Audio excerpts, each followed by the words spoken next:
Hello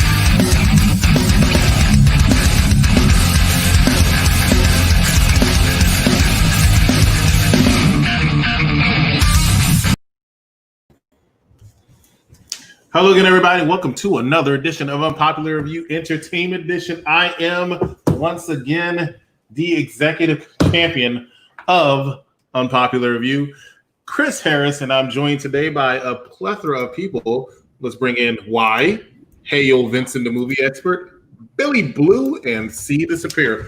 What's going on, lady and gents? What's How up? you doing? How you doing? Hey. Are you trying to seduce some? Are you trying to be sweet on somebody like you're Billy Blue? I don't know. What you doing? Yeah. Vic,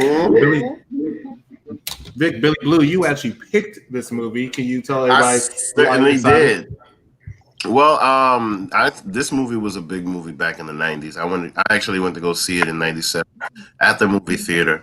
At the time, I remember how big it was, how much of a promotion it got, and how much of a cult following it got. They still sell posters at Walmart for this movie.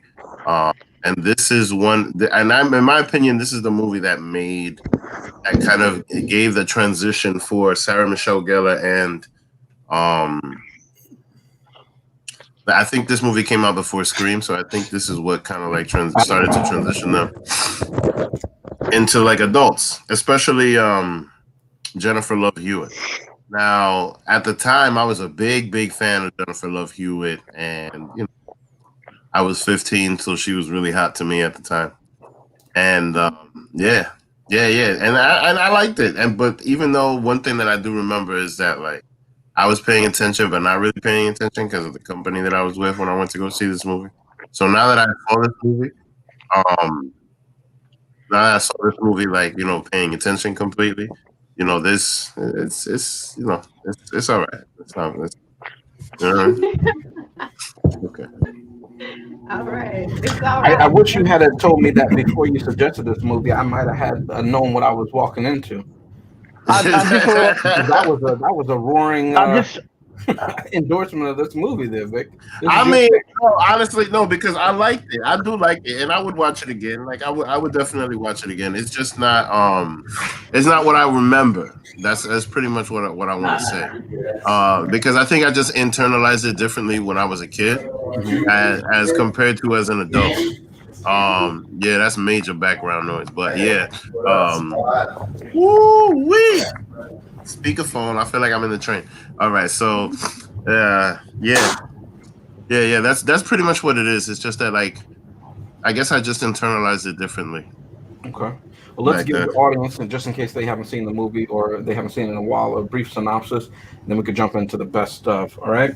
So after a night of celebrating the end of high school and new beginnings, 4 teens find themselves in a hit-and-run incident, realizing that they are at fault. They attempt to dump the body in nearby water in an effort to wash away any evidence of their involvement. A year later, it becomes increasingly evident that someone knows what they did and is out for revenge. So we're going to jump into the first segment, Best Of. Let me tell you something. I'm really excited to talk about this 1997 movie, and James is correct. We're about to go into our first segment, which was the best of scenes. It was the worst scenes, when all 5 of us talk about our favorite scenes in the movie. Then we come back around and talk about our least favorite scenes in the movie, and we're going to start off with the person who actually picked this movie, which is Billy Blue. Billy Blue, take it away. Well, my favorite scene in the movie was when you finally see how Henry was getting rid of the bodies. Because there were so many times in this movie where, like, you saw a situation where there was a dead body, and then all of a sudden the dead body was gone. So then once I saw him dragging Sarah Michelle Gellar's sister with the hook, And then I was just like, oh, okay, that's what you do. Like I was just like, what the hell did he do with the body? Because I really liked how he was just messing with them. Now that scene, well, once I saw that, it kind of like revealed everything for me because it was. I mean, I haven't seen this movie in over 20 years, so there's a lot that I forgot. So I was entertained. I'm not gonna lie. I mean, there's a lot of it that doesn't make sense, and I'll get into that when we get to the other side of this. But I just like that because that was the revealing part of what he did with the bodies. Because when we first saw, what's his name? David from Roseanne. I forgot. Thank you. Yeah, when we first saw him dead in the back of the trunk, like I expected the other kids to see him dead in the back of the trunk. And then all of a sudden he was gone. And I was like, oh, here comes the psychological games. This is good. Because I liked how he played those games with them. And he was just like, he would do things and then hide it and then have them look crazy in front of other people. Like, I thought that was cool. But, yeah, most of all, the revealing part was like when he was dragging his sister. And, you know, you just saw him because you realize that he would just take him with the hook. And then whoosh. That hook is really handy. Was that a pun? I've never used an ice pick. It really is though. No, that ice pick, like, you know, I mean, if you're gonna use it for something practical, like, you know, it's really handy. Like, I can understand why he's using that to kill people. All right. Who wants to go next? Vince, do you want to jump in there and say your best stuff? Yeah. So I think some of the best things that I think. And I know me and you were having a discussion before the show, but I think a lot of the things that I like about this movie is the fact that you don't see a lot of newer horror movies that open up to like great cinematography where, you know, you're like, it introduces the whole entire town. Like, I think the only one that's kind of comparable that has a lot of those shots is like the newer It's like it's shot in Canada, so a lot of the shots in Canada, a lot of the shooting in Canada is beautiful because of how some of the older towns are still set back in the 60s and 70s. Like they haven't changed a whole lot, but I like a lot of the shots of the ocean and a lot of the mountain shots. And some of the best scenes, I think one of the best scenes that I like how after, how do I put this? I have a new camera. I like when they like each person they show that makes them kind of crazy. Like the body keeps switching out of the back of the trunk. You know, I like the switch and bait with all the characters. Mm-hmm. I think that makes the movie too because I think the what's Barry, he's so hot-headed that I feel like at like a point in the movie where he doesn't believe anybody. He's just like, you're all liars. One of you has turned us in. Mm-hmm. I agree. I think that all of that was awesome, especially when Barry attacked the old man. Yeah. Okay. Now, Chris, I'm going to jump in. I'm going to give my best of, if you don't mind. But let me just say something to the audience and listen. You know, we had a special guest lined up for tonight. You would never believe who it was. We tried to get Rocket Raccoon. We couldn't get them, but we got somebody else. We got their cousin. Okay. We got Rocket's cousin. They're going to be on the show. Hopefully tonight they can make it. They're very busy. They need to go through that portal, but hopefully they show up, okay? But let me just get to my best stuff. I just want to tease that. We're getting big guests on the show. We're getting big guests, okay? What are you going to do? All right, but anyway, my best stuff, all right? And it happens fairly early on in the movie is when they just leave the beach, right? And Julie has just slept with her boyfriend, Ray, right? And he asked her, you know, the very modern, you know, are you sure you want to have sexual intercourse with me? And he looks in her eyes and she says yes. And then they have sex on the beach, you know, while the other two watch because they weren't doing anything else. And then they get in the car, right? And when they're in the car, you know, Barry, whose car it is, he's pissed drunk.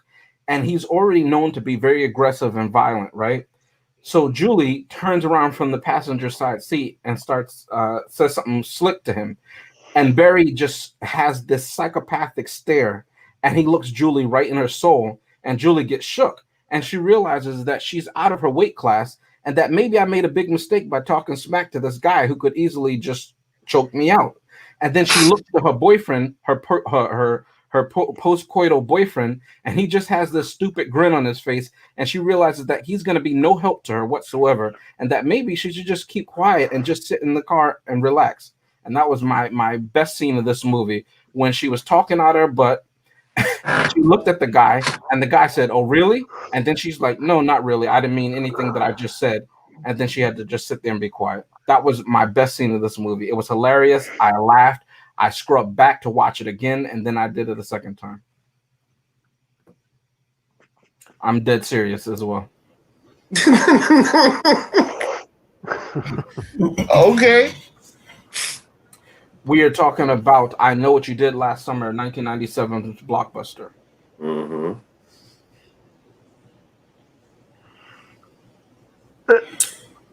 That's an interesting best scene, James. My best scene actually is something Vic kind of mentioned earlier. That's when, you know, the guy from Roseanne or Yes. Big Bang Theory, Yes. Max is his name, was dead in the back seat of the ugly car. And Leonard. unfortunately, you know, this movie was a very good movie, and it actually did not get as much respect as it deserved later.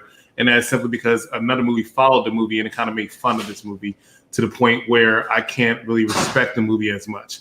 And that movie was known as Scary Movie. So when I'm watching this movie again and I see Jennifer Love Hewitt, realize that the character of Max is no longer in the trunk, and said that he is watching us. And then proceed to put her arms up in the air and says, "What are you waiting for? What are you waiting for?" Only thing I can remember is Cindy in Scary Movie saying, "What are you waiting for? Huh? What are you waiting for?" Just circling around before I believe she got struck with a bus or something. I can't remember what it was. Yeah.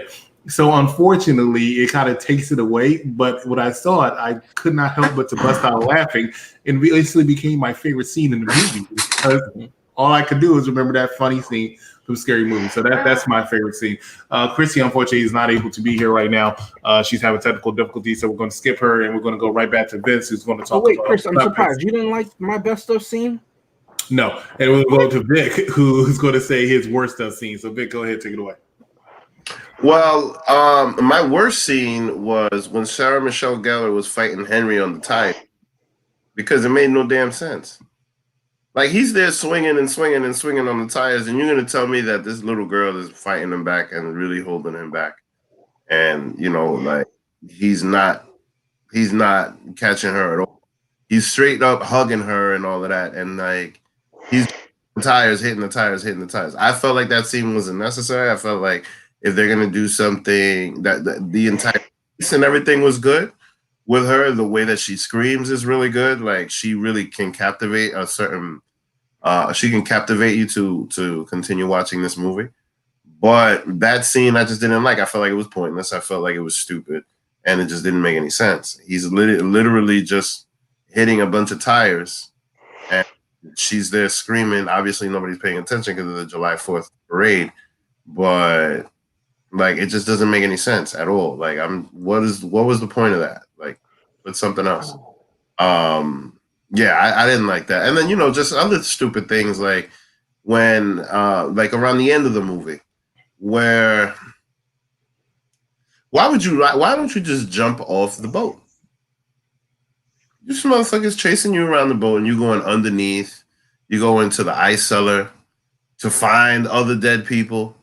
Like, why are you doing all of that? I mean, I understand, like, you know, it's a movie and you have to, you know, make it captivating and whatever. But, like, she goes underneath the boat into the ice cellar and locks herself and sets herself up for even more murder. Like, what are you doing? Just jump off the boat.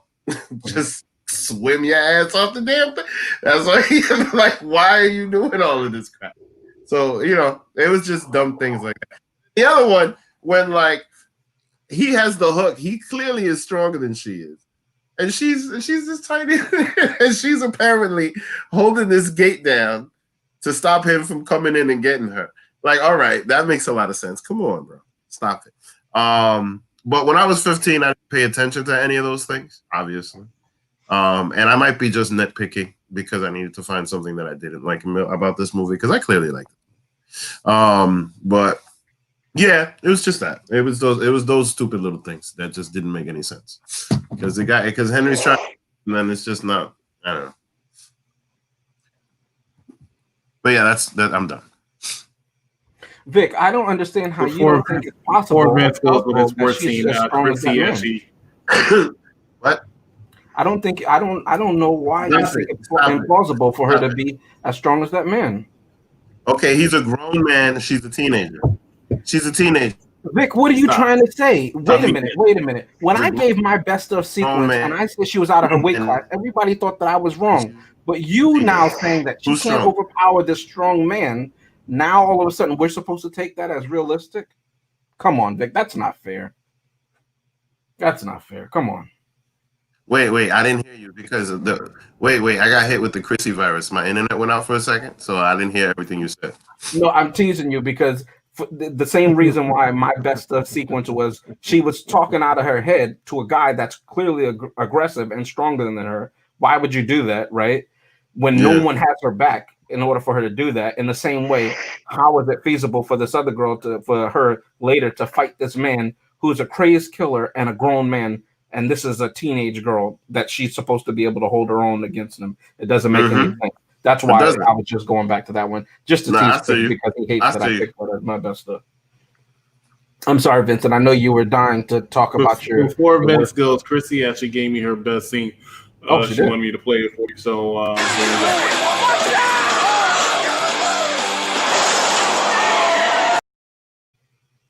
I mean, of course. That makes a lot of sense. Yeah. Chrissy was bloodthirsty. Yeah, that makes a lot of sense. All right, so Vince, go ahead for your worst scenes. I only have one. My worst scene was when Sarah Michelle Gellar and the officer leave the pageant after the guy took her crown. As he was taking her home, they pulled up. He said they had to pull down the alley because it was blocked off. But I think that scene was so stupid because any idiot could see that from a mile away that the officer was going to get killed. Like, I mean, they pull up. The guy's hood's all down. Okay. There wasn't even a thought in my mind that, oh, this is where he dies.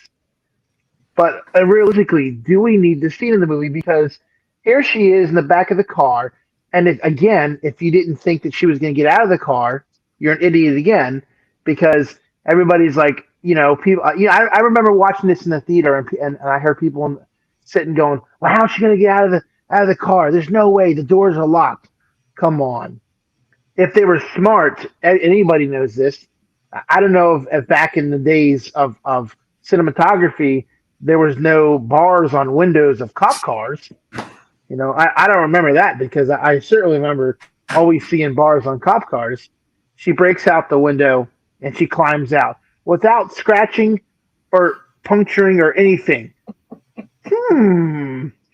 Perfect. That's my worst scene.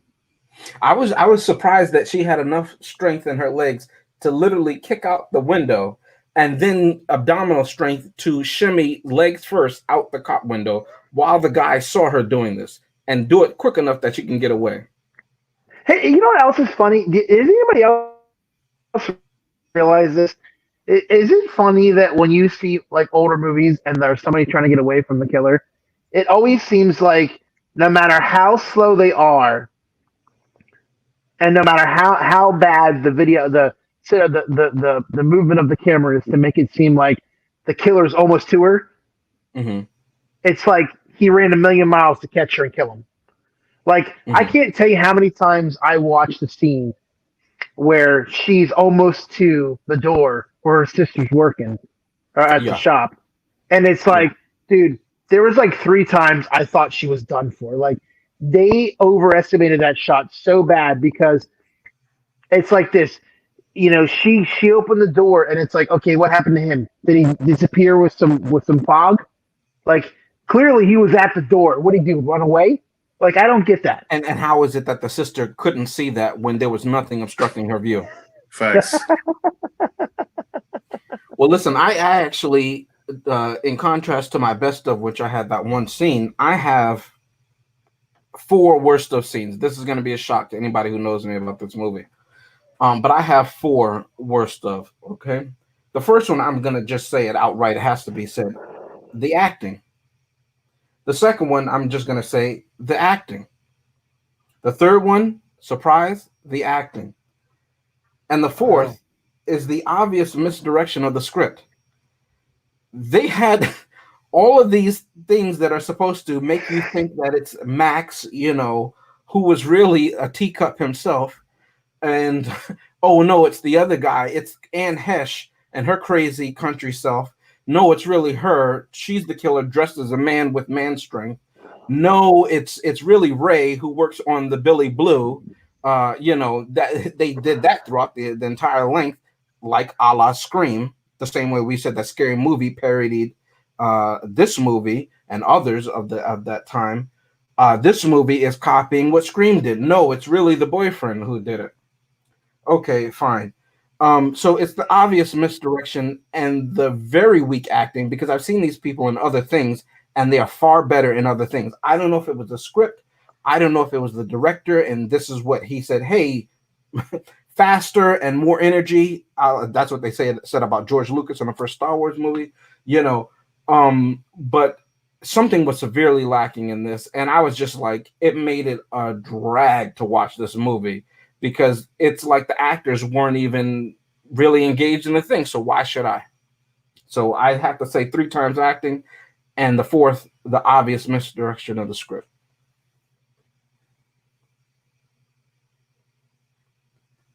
All right. I had one scene that I wanted to really highlight because it really bothered me. When I watched it again, I remember it. It's going to seem really petty. Because we don't know these people's names, Sarah Michelle Gellar and Jennifer Love Hewitt show up at Anne Hesh's house the first time. And, you know, they said, hey, I got to call AAA, blah, blah, blah. She just lets them in the house. Hey, make you some tea, you know, stuff that they do in these stupid movies. They're like, okay, all of a sudden we got to go. We got to go to our car. Got to wait for AAA, right? They go in the car. They wait for AAA. They have a conversation. And Anne Hesh comes out of nowhere, bangs on the window and says, hey, you forgot your keys. I'm like, that's supposed to be a jump scene. That's what they call those in the things. It's supposed to be a jump scene, but at the same time, it didn't make sense for it to be a jump scene because I know if somebody just comes out of nowhere and bangs their hand on my window like that, there's going to be a fight happening. So I didn't understand what was the point of that. If she just really was just trying to return the keys and she was not trying to scare them. To me, I can testify to that, Chris. Yeah. All right, you're going to keep talking about this homeless guy. No, I'm agreeing with you. You know, it doesn't make sense. Like, why if you're trying to help them out or you're trying to scare them, because that didn't make it. Hey, then that's exactly how she is. Yeah, like, come on, a little too much. That bothered me. But besides that, I didn't. Sorry. Ladies and gentlemen, Rocket Raccoon's cousin. Sorry, I had to give you a jump scare like the rest of the movie. Oh, okay. Wait, Rocket Raccoon's cousin Johnny Five? Johnny Five. And now you don't know what Johnny. This is a behind the All right, well, that was our worst of. See, he gave your worst of when they hit the man and the guy was in the sunroof. The body hit him, but he didn't have nigh one bruise on him.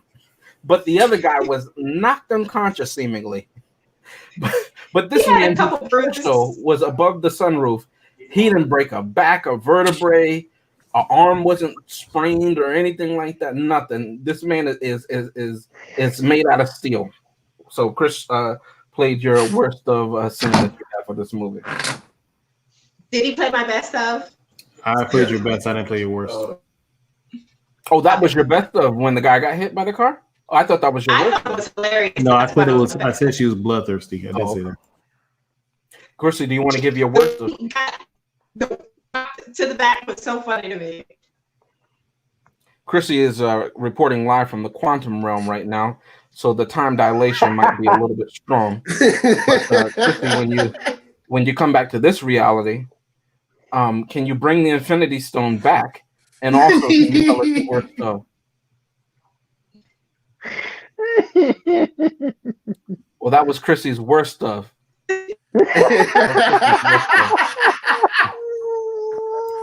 Ladies and gentlemen, we're going to take a commercial break. Thank you so much for watching us. 8 Tales of Terror. This is the first one, which is I Know What You Did Last Summer. We'll be right back after this brief commercial message. Stay with us, ladies and gentlemen.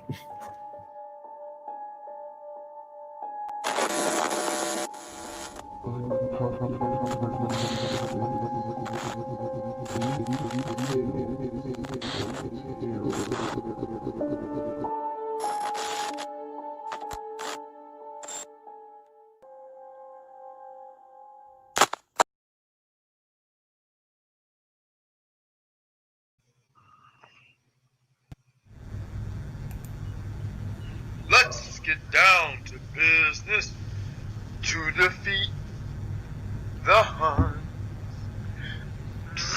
They sent me daughters when I asked for sons. You're the saddest bunch I ever met, but you can bet before we're through, Mr. I'll make a man out of you.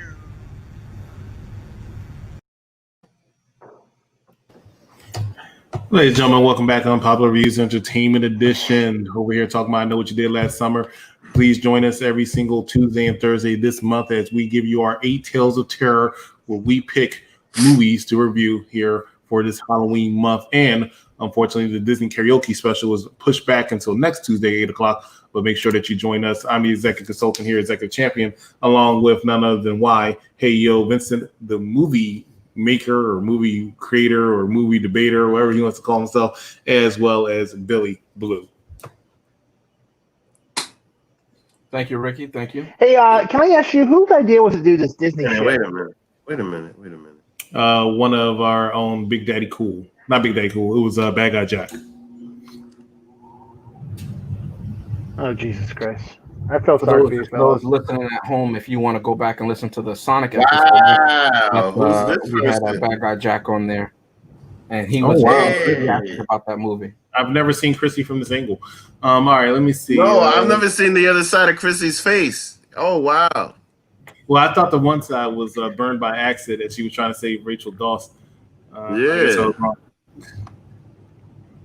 All right, let's just go ahead to our next segment. Our next segment is called Quotables, Right, and I'm sure Vic has some interesting quotables to share with us. Chrissy, you're muted. You know that, right? No, I did not. Thanks for talking. There you go. All right. But go right ahead. So my quote is the one scene that made commercials for this movie and Scary Movie. What are you waiting for, huh? What are you waiting for? That was the thing that sold this movie. And you know, I think that at the time, and this is gonna sound bad, but I think that at the time when I saw that commercial and I saw the little shirt that Jennifer Love Hewitt was wearing, and I was a virgin, and I was like, you know, wow, she's hot. You know, so that kind of captivated me to go see that movie. But you know, it kind of brought everything in. But you know, like, and that was just me being immature. But as far as it kind of just wraps the movie together. You know what I mean? Because at this point, it kind of just changes the trajectory. It changes from them being chased from them to start chasing. So you know, that whole quote right there because it kind of just changes everything in the movie. So yeah, that's my favorite part. My favorite thing.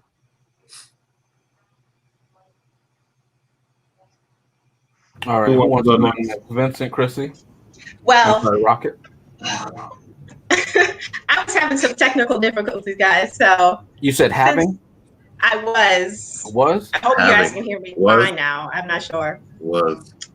I mean, it's better than before, but you still sounding Johnny Five-ish. Damn.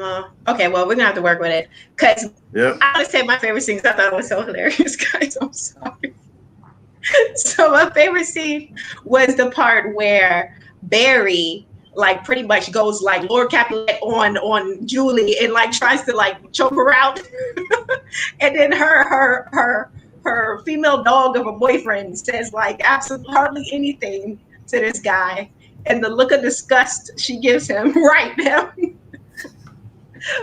The recasting makes another appearance. So her boyfriend literally says 2 words to this guy, and the look of disgust she gives this man after the fact was so hilarious to me. I think I have the clips. I wanted Let to play it go, it. Barry. You fucking sick. Okay, Barry, we take this to the grave.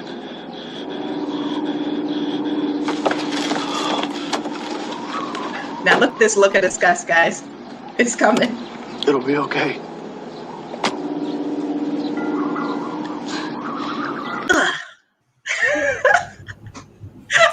That was so funny. It did get to look like I gave her my virginity to you.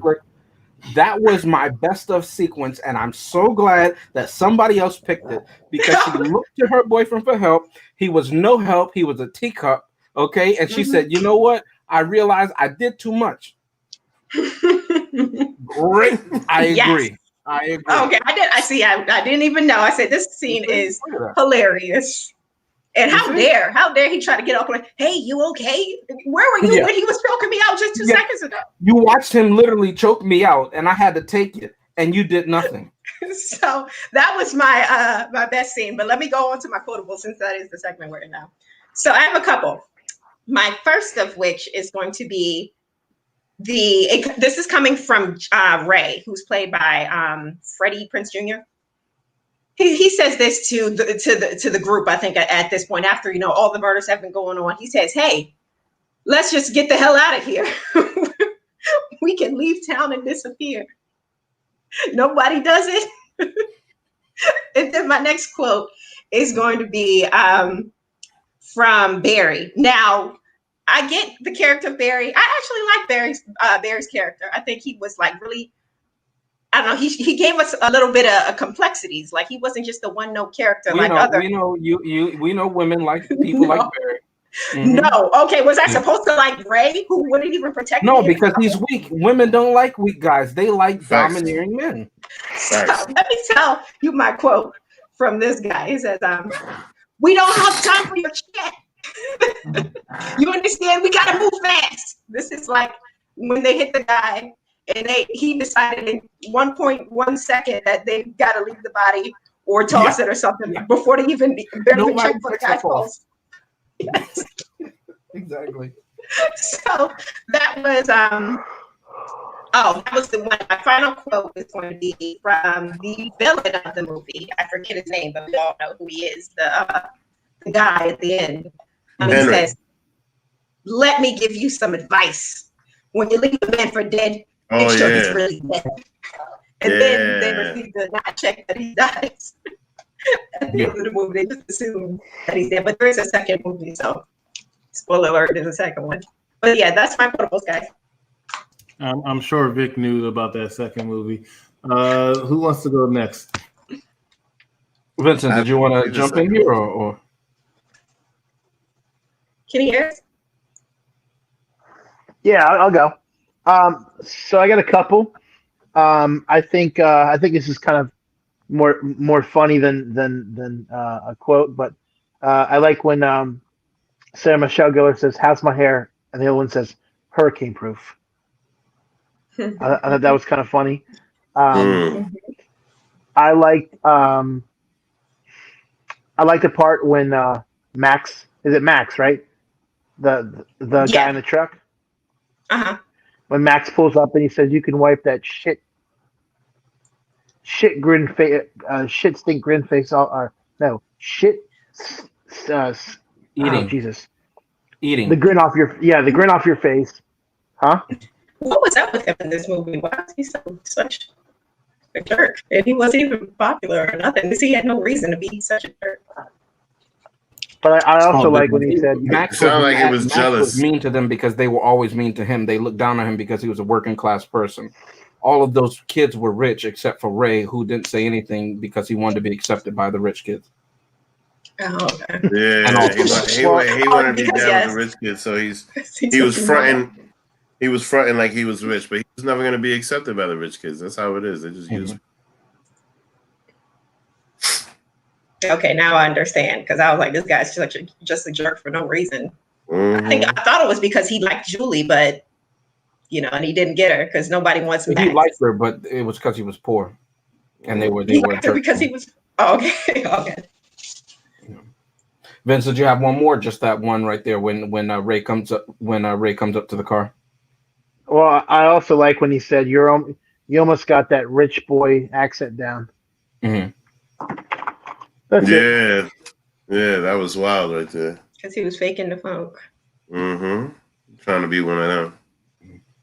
Well, where was it set? Like, was it set in Maine? I know it was like some kind of North Carolina. No, I mean, but listen, that shit could have been at any small town USA. That's just how it is. That's like, I mean, there's set in a great state of North Carolina. There's the preps. I didn't know it was such. Wait, there's the preps and the jocks, and then the weird kids. And like, I thought that was just like on TV, but yeah, when you go to these places, wow, that's reality. Like, it's weird. I'm sorry, Vic. Andy hasn't seen this movie. Andy, if you watch I Know What You Did Last Summer, one of the characters is named Ray, and Ray is that dog that we keep putting up on the screen, that teacup dog, that lap dog. Yeah. You actually just got a good glimpse. It's all places where like the population doesn't go past 500. It's all like really small townish. And like, I mean, look, it was tradition for her, for the outgoing, what was it, Dairy Queen or whatever it was, in the little fair or whatever, and like, you know what I mean? Like, please. Yeah, some small town. I just wasn't sure where it was. Vic, it could have been it could have been Carajo Land small town. It doesn't matter.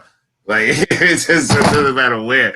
It's just small town USA. It's very accurate, actually, to how that was, at least. I don't know how it is now, but at least how small town used to be. Yeah. Well, I know it was like some kind of fisherman town, and one scene that bothered me, I know we're on a different segment, but bear with me, was the when Julie found the crabs in her trunk with Max's dead body. Spoiler alert, he dies. I don't think that should really be a spoiler because somebody has to die in this movie, and it was. And I was pissed that he died, actually. Really? I didn't understand it because, like, why him if it was like a whole revenge thing? But anyway, word. That's what I'm saying. Like, he should have been the killer. The swiftness in which his body and the crabs got out of that trunk. And if you've ever been to Maryland, if you're a Marylander like myself, allegedly, you know that the stench of crab remains, and the fact that two seconds later, when Barry and homegirl comes to check out to see if there's a body or not, no scent of crab because he was looking at her like she was crazy. Nobody. No Old Bay, no ice. Nothing. Nothing. Like, I don't at all. It's a brand new interior in the trunk. Right. Not to mention the dead body. I was wondering how he did it. I was thinking like he probably put a tarp down in broad daylight at that. And then just ripped it out real quick on top of everything. You didn't catch how they said he did it? No. He was picking people up with the hook, right? No. But you didn't see that part in the movie where they explain how he took the body out with the crabs in that short a time? You didn't see that scene? No. It was in the script. Something that I wanted to touch on, though, two things. One, Vic said his quotables was, "I'm right here. What are you waiting for?" I think I saw this on like one of those VH1 specials or something like that where they talked about this. That scene was actually ad-libbed by someone who was watching them film that scene. and they lived on that road apparently or something like that. And they said it makes sense that her character would say something like that. The original script was something completely different. Jennifer Love Hewitt hears it and she takes it to heart and she does it, and that's become the iconic line from this movie. So it's actually from somebody who's actually just standing there watching them shoot that scene. Also, something that I wanted to mention, I don't know, for those who are listening to the audio podcast, you can't see this, but Chrissy actually has a script of this movie. She pulled it out before when she was reading her quotes, but she has the entire script of this movie, and I don't know how she got it. Yeah, I don't know how she got it, but this is a good gift, okay? Oh, yeah, you know, I had to pull some strings. You know, I'm connected in you these do streets. what you do. I just want to say I have one quote for mine. Talk about going all out with the costume. One quote for mine, and it's by Julia again, Jennifer Love Hewitt's character, and she says, "I understand your pain." And when she said that, it resonated so deeply within my soul, because I too was in pain watching this movie. And I said, how do you understand me so well? How did you know that I was suffering? How did you know that I was in torment? How did you know me so deeply and intimately? Somehow Julie knew. She says, again, I understand your pain. And I said, Julie, you're the one. And she survived. Spoiler alert, she survives. She understood. Mm-hmm. Hater. Because we got haters in the audience. I don't know why it's tomfoolery. That is the quote from the movie, Chris. What's the problem? Chris, we can't hear you. Let me tell you what my quote from the movie is. I have two quotes. One quote from the movie: Sarah Michelle Gellar was on the beach talking to Ryan Phillippe, and they were talking about their future plans. And she said that she wanted to go and she wanted to star on God and Light for 2 years. Here we go. That was my favorite soap opera, one of my favorite shows of all time. I appreciate the shout out. So shout out, God and Light, rest in peace. That was one. My real quote of this movie though is actually coming from Barry. Right after Ray says, "Hey, I believe y'all now. I have a letter." Mm-hmm. This was after the crab thing, right? Billy Blue was like, "Hey, I got a letter." So Barry says, and I quote, "Oh, you got a letter. I got run over and Helen gets her hair chopped off. Julie gets a body in truck and you get a letter that's balanced." And I felt like he should have hit him. He's over here talking all this waka flocka, acting all mean to people who are actually smaller than him. Maybe attack somebody a little bigger than him, who's clearly a punk and could not do anything anyway. And this man just says, "Hey, I got a letter. I know you just had crabs coming out of this dead body's mouth in the back of your trunk. You used to be my girl. Used to be my girl. I let you get choked out a few minutes after I took you." Right. Then as soon as you go to college, I dump you and then go get with this older woman who's clearly a nut job. But hey, you know what? Yes. I'm glad somebody mentioned it.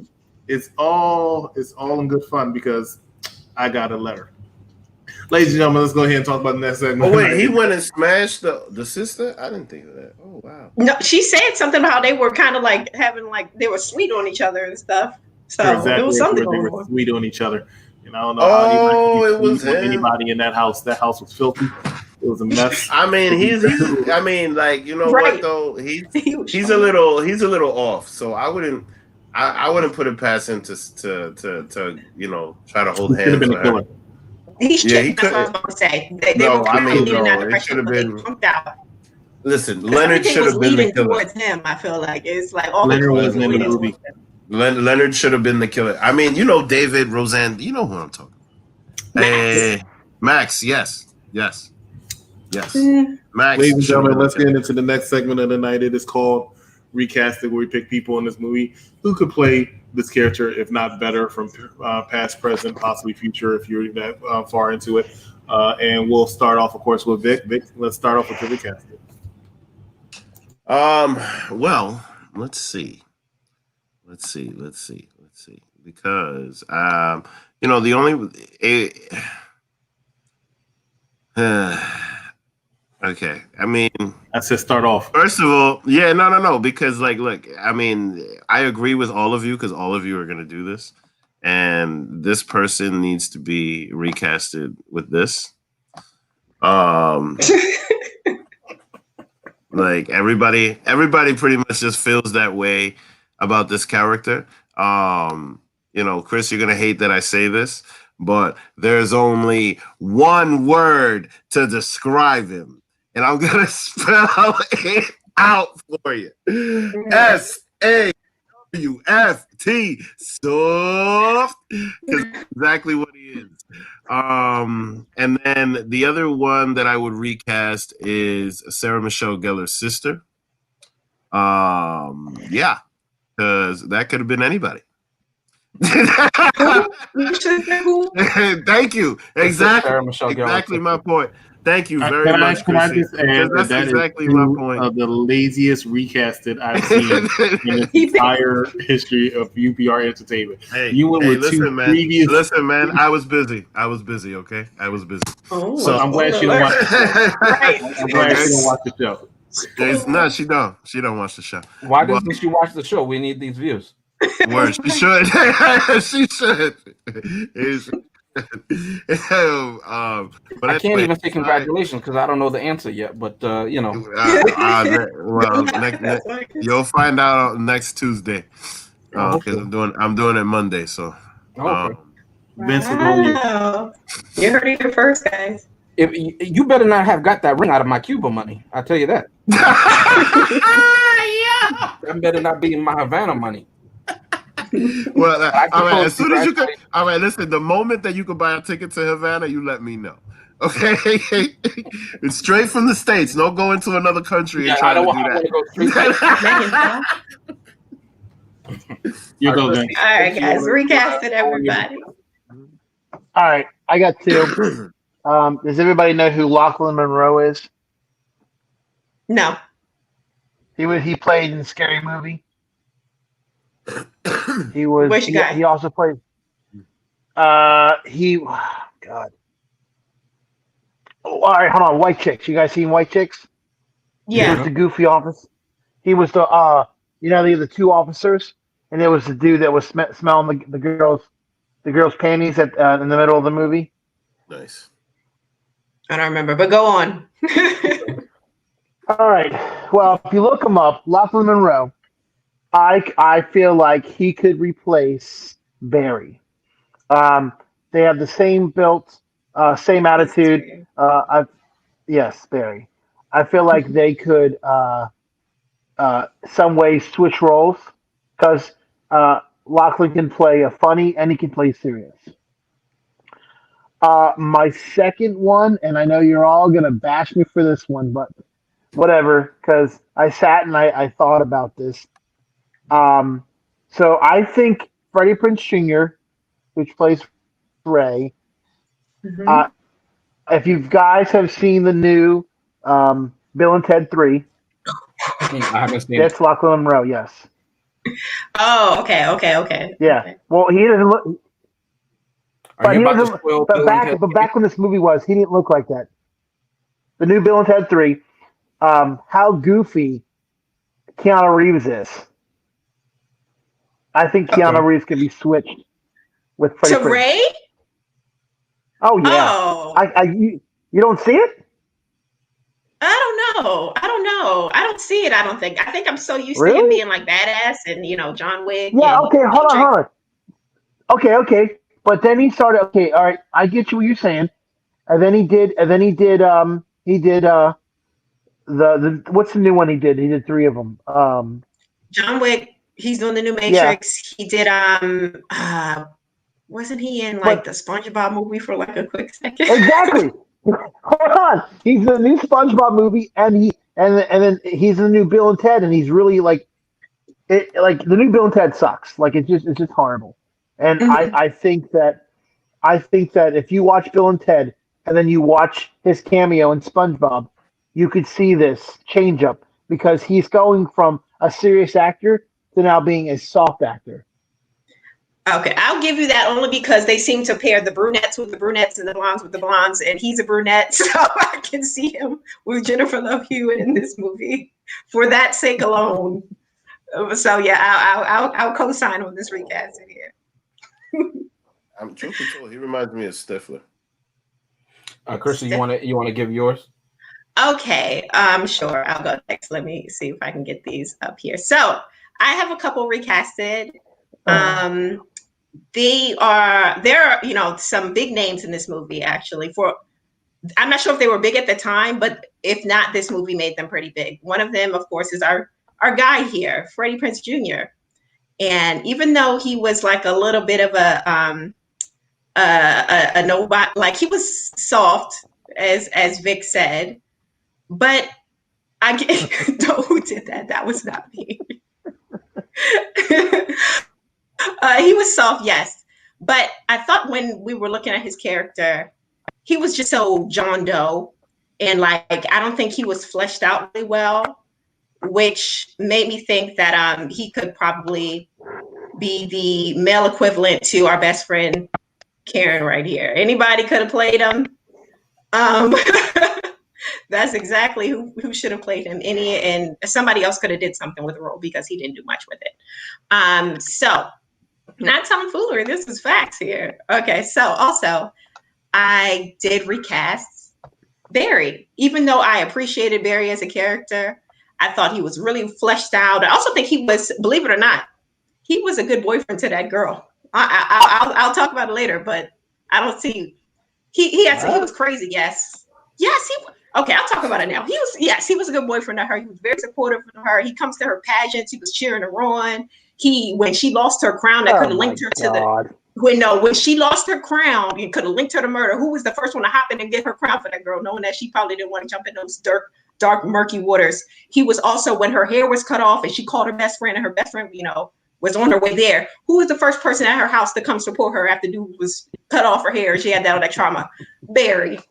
Barry was a bomb boyfriend to her. That's all I'm gonna say. Yeah, but hold on. Can you really say that Barry was the boyfriend when her hair got chopped off? Well, they probably weren't officially together, but there was still a connection, which is why she called him to come meet her at her house, and he was the first person there. There was still a connection there. They were separated because of the trauma, but had they have not died, there would have been a reconciliation, I'm sure. But okay, but I do have to recast him. It's going to pain me to say it, but I have to agree with Cedar Superior 100%. Thank you. He made it make sense when you really think about it. He really was there. Yes. I mean, the man did jump into that. I mean, she kicked him, the body in there. He didn't go to save. He said, "I'm going to go save your crown." So you have to consider that he was there before Crab Lady, and even after he got his butt whooped badly, should have been killed by the guy earlier in the movie. He still wanted round 2 to protect her. Yes. He was willing to go by himself and be up there in that balcony knowing he was going to die. He said, "Let me take my L with this hook like a man because I love my lady." Just to protect her, even though they weren't together. He was a good boyfriend. Yeah. So here's my question, though. Here's my question. You would want him to still be around you after the fact that he tried to choke out her best friend? Like that wouldn't scare you at all? Okay. He did try to that choke would her. scare It's me. a horrible thing that he did. I'm not forgiving anything that he did, but it was a highly stressful Chrissy, situation. I want to cherish you defending him choking another woman out. Go ahead. I'm not defending him. Go ahead. I'm not I want to hear defending you him. say you still want him. Go ahead. I said it was a horrible situation. Yeah. But we have to keep in mind these are teenagers who are in a highly stressful situation. Yeah. I don't think he would necessarily behave that way had it not been all these outside stressors. But I'm not forgiving anything that he did. But yeah, Ray should have definitely kicked his ass after that. But let me go to my recast because I feel like wasn't he a total dick when they walked up to the back of the house? Like he was like, "What do you bitches?" He didn't say bitches, but he's kind of like, "What do you bitches want?" I mean, come on, he was a total dick. When because he likes what you like. Let's go to her recasted, Vince. Come on. Chrissy likes what you like. We'll go into it. But sorry. Let me get this recasted out, guys. So again, I wanted to recast Barry. And I thought about this gentleman, and no, he's not a blonde, but that can be fixed with a bottle of bleach. And he can be ready for the role. James Franco. If it had been like around this time, I feel like he could pull off the role of Barry. Something about, even though I don't think he's thank you. I don't think he's the best actor, but I can see him doing this role. Now, lastly, is for our favorite America's sweetheart at the time, possibly, or was it Buffy? Was it Buffy at that time? Buffy. All right, so our America's brunette sweetheart. No, I did not put that, ladies and gentlemen. I don't know who did. I'm guessing it's Chris. But okay, so if they were to do a modern day, I Know What You Did Last Summer, who could play this character? Now, keep in mind, look at this girl. And I said, who's an actress that could play this woman nowadays? She has the same similar look. She has like a similar background, because I believe Jennifer Love Hewitt had like a Disney background before anything else. And she was very like, she was kind of like a childhood star or something, even before this. So I said, who could do this? And let's see if this picture wants to upload really quickly. And no, it does not. So I'll just say who it is, and you guys are going to disagree. Ariana Grande. Ariana Grande, if it was a modern day, she has the look. She has like the innocent, sweet thing going on. She was an actress before she was a singer. She was a child actress with Nickelodeon, I believe. Chrissy, we couldn't hear who you said. Who did you say? Ariana Grande. Oh, Ariana Grande. Okay. Look, oh, here she go. Now she want to pop up. Boom, right there. Yeah, she looked just like her. Yeah, I feel you on that. Yeah, and she has like that whole. You think she looks like Jennifer Love Hewitt, Vic? I mean, like she did freaking. Is that was that the sentence that you just made? Like she did. I mean, the way she looked 20 years ago, not now. Like, you know what I mean? Come on now. You think that she looks like Jennifer Love Hewitt in 1997? You think Ariana? Okay. Yeah. Okay, they don't look alike, but they have a similar innocence. That I think they got alike. They got the hair. They got the, you know. They have hair. Bony. Portable. They have bony. Like, you know, they don't really got nothing. All right. It's the innocent look, guys. She can pull off. Yeah, that's what it is. It's the innocent. I'll give you Rocket. I'll give you the innocent look. I'll give you the innocent look. Thank you. She's an actress before she was a singer. Keep that in mind, guys. So that's all of my recasting. Okay. Can I just say before I give my recast that I never thought in an episode of UPR, we started from such humble beginnings, that we would have Hawkeye and Black Widow herself in this episode reporting live from Vormir, because the transition delays from the two of you. Let me just say, we appreciate everything that you did. You snapped us back. I don't know how you're doing it. Who has the Soul Stone? I don't know if this is going to be in the movie somehow. If I'm getting like spoilers. But ladies and gentlemen, if you're watching this, you are in for a treat. Okay, live from Vormir right now. Okay? Hey, Tony Stark, you're only a genius here on Earth. Okay. Now listen. Nice. Other than Ariana Grande in I forget that Disney show she used to be a part of. The Mickey Mouse Club. No, it wasn't it was another show. I think it was Nick. I think it was on Nickelodeon. That's not Nickelodeon. Okay, Nickelodeon, right? It wasn't Snick, so she wasn't really a star. But anyway, nice. That's a callback to my era. All right, but I think the recasting has been lacking, and I'm gonna bring it back to what recasting is supposed to be. Okay, now I want you to be respectful. I'm looking at you mainly, Chris, because you're the most disrespectful one in the show. Okay, but let's start with some of the ones we had. Okay, and I'm just gonna name them off. All right, we had Ray. Who I call Teacup. We had Barry, Ryan Phillippe, who I said was in the closet. Why were you so upset, Barry? Were you hiding something? Did you have some frustrations in your life? Just go to your girls' pageant, enjoy the show, and relax. Come out that closet. Y'all hating on him. What are you talking about? We had Max, aka so-and-so from Roseanne. I like Roseanne back then, not the new one, right? He was the red herring on a pup named Scooby-Doo. Okay? That's clearly who he was. For those of you remember that. Listen, I got a good one. I didn't forget about him. We even had Hit and Run, who we thought was the killer, but he wasn't the killer. He was killed by the killer. That is deep for this movie. None other than Jason Voorhees. Give it up to Jason Voorhees. Hit and Run. That's exactly what Hit and Run did in the water. But last but not least, and I got a special one for you, because when this picture came up, my eyes went one place, not to her eyes, but to her breasts right there, her titties, right there, the cleavage that she has dipped down low. Why? Because we want to take her seriously in Hollywood, right? And so when I saw her in I Know What You Did Last Summer, who does she remind me of? Okay. Who does she remind me of? And I said, I've seen her in another movie, and I loved her in this movie. You remember her from Total Recall? in Puerto Rico, and I said that nails it. But this movie was so big that next year she jumped into another movie, and we talked about it earlier.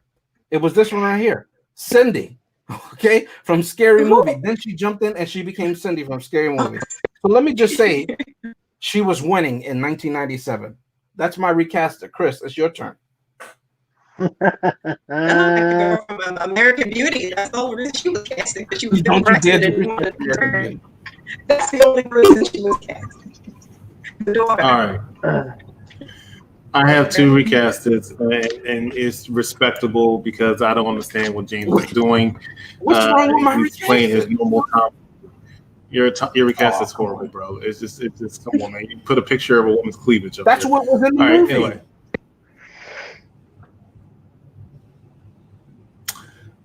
Ladies and gentlemen, I'm actually going to pick a character that no one has mentioned at all. And because I feel like she needs to be respected, I feel like she needs to be brought up. And that person is Sarah Michelle Gellar. Not Sarah Michelle Gellar, I'm sorry. What's her name? Jennifer Love Hewitt's mother.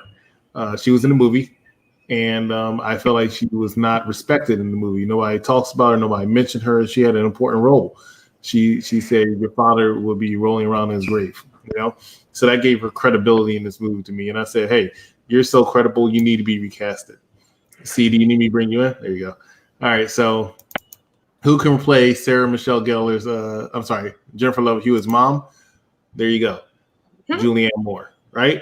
That is what we call a respectable recasting. That, ladies and gentlemen, is why you the mother was originally? No, because she wasn't born enough to know. All right, so that's one. The next person is the person that every single person almost wanted recasted, and that was Ray, right? And I said, why y'all were disrespecting this man? This man is not a female dog. He walks on two legs. He actually saved Jennifer Love Hewitt at the end, who was able to survive on that small boat that had more contraptions and compartments than the Titanic. But he was able to do it. So he's not a punk. He needs to be respected, and he needs to be replaced by a respectable actor. And so who can replace this guy? This guy right here. Right? This guy. This is me. See, Chris is trying to be slick. This is who Chris called the teacup originally. I don't know. Chris is full of it. This is why I said he's the most disrespectful person on this show. He commented on mine, and yet he's doing the same. Yes, watch our last episode, guys. What? The first purge, and see who was recasted for this guy. Chris, you're not slick. Jovan Wade deserves better than how you're treating him. Okay, I don't know. That's your actor's name. Okay, Isaiah's the character he played. How dare you? Freddie Prinze Ray. I think he could play a good Ray. I think he could do that character justice. All right, ladies and gentlemen, that's our recasting. Isaiah asked last week, Chris. Who was that? We're going to come back after these commercial breaks. We're going to talk about what we're going to review on Thursday as well as next Tuesday. Final thoughts coming up, ladies and gentlemen. Stay with us here on Unpopular Review.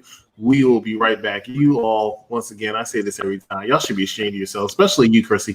Should be ashamed of yourselves because you allow such tomfoolery on this show. We'll be back, ladies and gentlemen. Stay with us.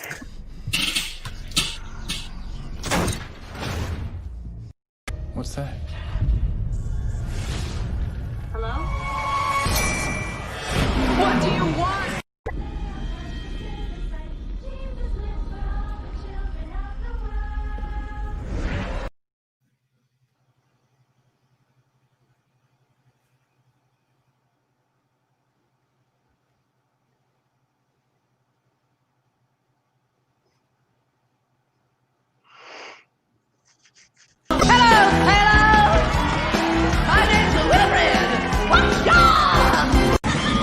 Disney Pictures presents Bette Midler. Hello. Sarah Jessica Parker. Would thou dance with me? And Kathy Najimy. I put a spell on you, and now you're gone. My honey fell on you, and it was strong. Ladies and gentlemen, welcome back on Popular Views Entertainment Edition. That's right, See No Evils coming up this Thursday at 9 o'clock p.m. as well as Hocus Pocus next Tuesday, following up. And once again, our 8 Tales of Terror next Tuesday at 9:00 p.m. I am the executive champion along here with none other than Y, as well as Billy Blue and Cedar Superior. Hey, yo, Vincent, the movie creator or maker or whatever, has got some technical difficulties. He'll be back soon, but we're about to start into our final thoughts of the evening, and we're going to start off with none other than Billy Blue himself. Okay, well, my final thoughts about this movie were that it's a cult classic. There's a lot of people that are gonna like it. The acting wasn't necessarily the best, but these people, if you want to see where these people were, when they were in their beginnings, where kind of they were learning their craft, I think this is a good movie to watch, because these people have been around for decades. Clearly, they have been in so many other movies that where their performance was much better. I think as a lot of us alluded to earlier, this was a movie that was transitional for all of them. At least at this time in this set of movies. And mind you, like a lot of the stuff that was going on at the time, it was pretty copy and paste. But the type of movie that where you just go through this whole sequence, you go through this whole roller coaster of who did it, and I can appreciate that. I really can. So for me, it's a thumbs up.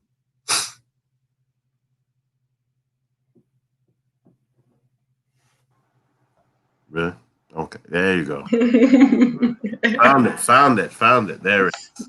Okay. Oh wait, but also there's a sequel. Yeah. There's a yes, there is a sequel. So, hi guys.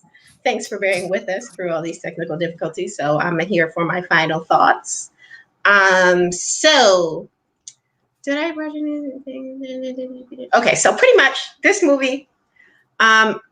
Spoiler alert: I'm not really that big of a fan of scary movies. I don't do scary movies like that. But this movie was just the right amount of scary for me. I enjoyed this movie. I joke about it because it is corny and it is a little bit like, it's predictable, but it's comforting, I guess, because it's like one of those classic films, and the score was scarier than anything that happened. Like all the music in the background made, all the situations more scary. I appreciated that. I didn't need to see all the gore and the slasher and the gush. They alluded to it, and that's all I really needed with my scary movie. So I'm going to give this movie a thumbs up. I really enjoyed it. Wonderful movie. My mask is falling. Well, I have 2 quotes to end on my final thought. And first one is dedicated to Vic, who's always attentive in these reviews. But wait, there's more. And that's from Scary Movie. And the second one is from a wise man. He said, I need my pain. And I suppose that's what I get for watching a movie like this.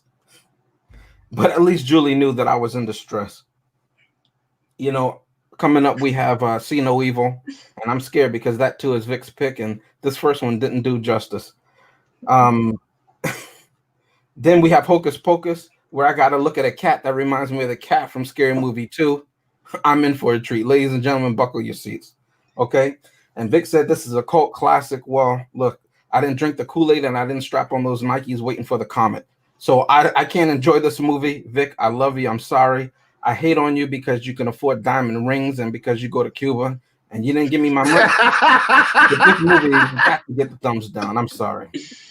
It's called layaway, man.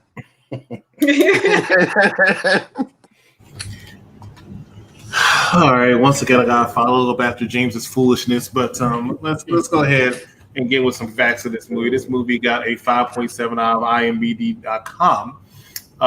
This movie cost $17 million to make, which is more money than I thought it would cost. Anyway, it made $125 million worldwide.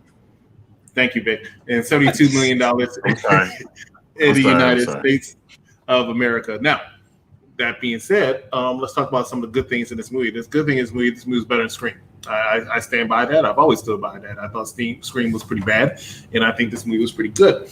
I think the twists and turns, however, sometimes being very transparent and obvious, made for interesting twists and turns. The acting, of course, was not that good, but they did what they had to do. Went out there and they made it entertaining. They gave it their all. Now, the baddest movie, cult classic is a good phrase for it, because if it came out and released today, I'll be like, what the heck is this? I think for the time period that it did a very good job, but it's not something that aged very well, which is probably why, you know, we look at it and we laugh at a few things today. However, that being said, when I watched it last night, still enjoyed it. Thumbs up for me. All right. Not sure what Vince is going to say. Vince is currently having technical difficulties, but we're going to go ahead and we're going to wrap up, ladies and gentlemen. We have a lot going on this week. Make sure that you follow us on Unpopular Review on our Twitter, Instagram, Facebook, whatever you have, for our gaming channels, football channel, baseball channel, wrestling channel, movie channel. We do it all here at Unpopular Review. So for Y, for Billy Blue, for C, the Superior, and for the Executive Champion, we'll see you right here next time at Unpopular Review. You all have a good night, ladies and gentlemen. Bye, guys. Good night, everybody.